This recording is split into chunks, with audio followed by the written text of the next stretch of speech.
Et sur ce thème, on rejoint Tam Tranui en salle des conférences du Sénat avec Olivier Jacquin, sénateur socialiste de la Meurthe-et-Moselle. Oui, Olivier Jacquin, un mot d'abord sur le fait que ce projet de loi commence son chemin parlementaire au Sénat, que son examen a été reporté d'un mois du fait du grand débat. Alors, est-ce que vous pensez que ça va réellement permettre de mieux prendre en compte les besoins des territoires ? Ah oui, là on est dans une situation assez confortable au Sénat pour intervenir sur ce texte qui avait une forte ambition et qui vient à point nommé sur une question qui est posée de passer du concept de transport à celui de mobilité. J'espère qu'à la fin du texte, elles seront bien des mobilités durables et pour tous. Est-ce que néanmoins il y a des inquiétudes qui demeurent sur ce projet de loi ? D'abord sur la question du financement. On le dit déjà depuis plusieurs jours, il manque 500 millions d'euros. Ah, mais on a fait un bon boulot collectif hier à l'initiative du rapporteur en adoptant des dispositions financières qui rassurent. Il s'agit de financer des infrastructures de transport à long terme.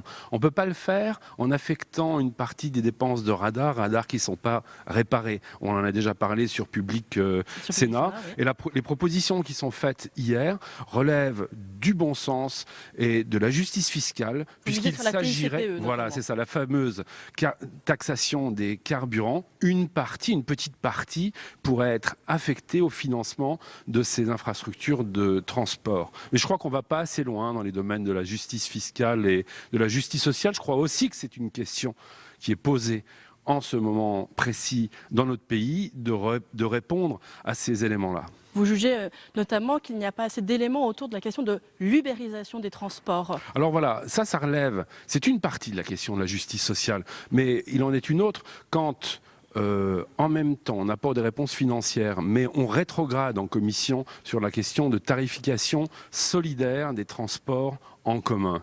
Il y a un amendement fâcheux dans ce domaine-là et on va tenter d'agir. Ou encore, plus complexe, mais lorsqu'on dit dans certaines zones, seulement certains types de véhicules peu polluants peuvent y aller.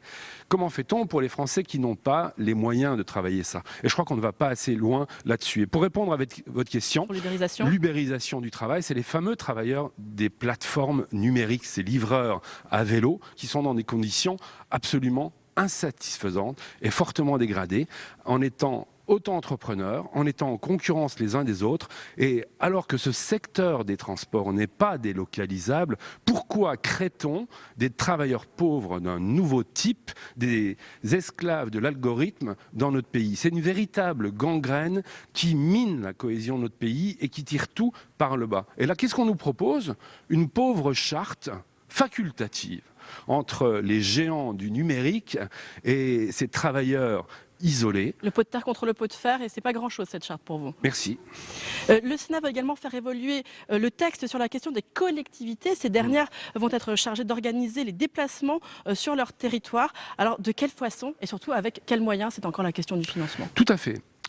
Ce texte est intéressant de ce point de vue-là. Il dit il y a un certain nombre de territoires où on n'a pas d'autorité administrative pour organiser les mobilités, qui sont quelque chose de coûteux et de très complexe.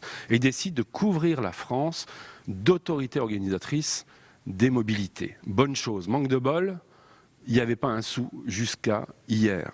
Le Sénat a proposé de lever la fameuse taxe sur qu'on appelle le versement transport, de pouvoir le lever à taux réduit pour les territoires peu denses, de mettre seulement 0,3% de cotisation. Et là où il n'y a pas assez de masse salariale, eh bien on complétera par un peu de TICPE. Eh bien, merci beaucoup Olivier Jacquin d'avoir répondu à mes questions, notamment sur toutes ces modifications qui ont été apportées par le Sénat en commission. Et il y a beaucoup de creux dans le texte encore. Transport de marchandises, l'aérien, bon, voilà.